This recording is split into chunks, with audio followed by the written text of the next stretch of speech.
Kalau Pak Prabowo ingin bersih-bersih, mulailah dari lingkaran dalam. Assalamualaikum warahmatullahi wabarakatuh. Salam sehat demokrasi. Publik heboh.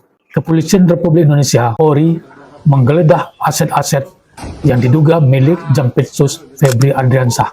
Tak tanggung-tanggung, Polri menyita uang ratusan miliar dan kiloan emas batangan. Banyak menduga Polri melakukan ini sebagai langkah balasan terhadap Kejaksaan Agung atau Kejagung yang telah menangkap dan memeriksa jenderal polisi dalam dugaan korupsi makan bergizi gratis. Kesan perang antar lembaga antara Polri dan Kejagung mengemuka, ditambah adanya pelibatan TNI oleh Kejagung dalam menjaga rumah dinas Jampitsus. Agar tindakan Polri ini tidak menjurus ke perang antar lembaga, sebaiknya Jaksa Agung segera mencopot Febri Ardiansyah dari jabatannya dan membiarkan proses hukum berjalan. Toh Jaksa Agung masih punya kader yang lebih kredibel sebagai pengganti. Hilangkan prinsip esprit de corps untuk memelihara benalu di lembaganya.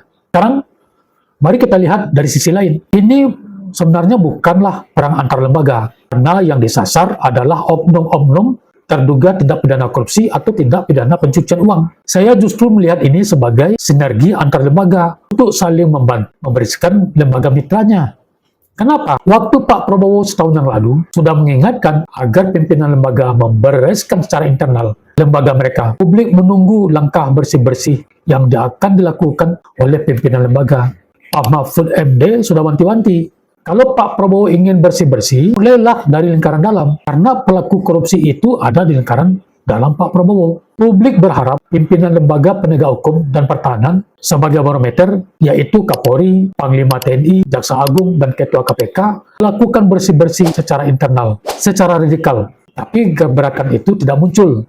Mungkin mereka merasa sungkan harus membereskan dan menyingkirkan teman-temannya sendiri, takut menempuh air di dulang, terpercik muka sendiri. Tapi kita harus berbaik sangka bahwa mereka tidak melakukan gerakan radikal bukanlah karena mereka ikut terlibat atau kecipratan. Mungkin mereka melakukannya secara senyap untuk menghindari guncangan. Langkah radikal justru dilakukan oleh Pak Purbaya. Beliau tidak segan-segan memecat bawahannya, walau selevel dirjen sekalipun. Tidak cukup bersih dengan tangan sendiri, Pak Purbaya mengundang KPK, Kejagung, dan Polri untuk ikut membersihkan jajaran Kementerian Keuangan.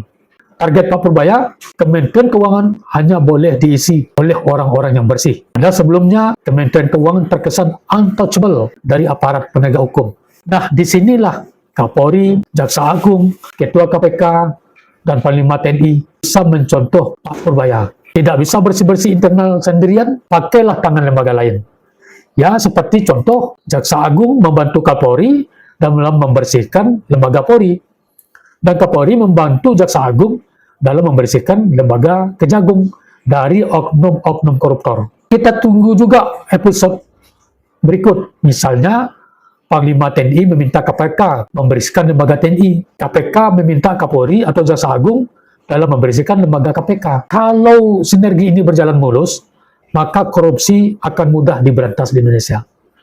Akan terciptalah lembaga yang bersih dan berwibawa. Salam.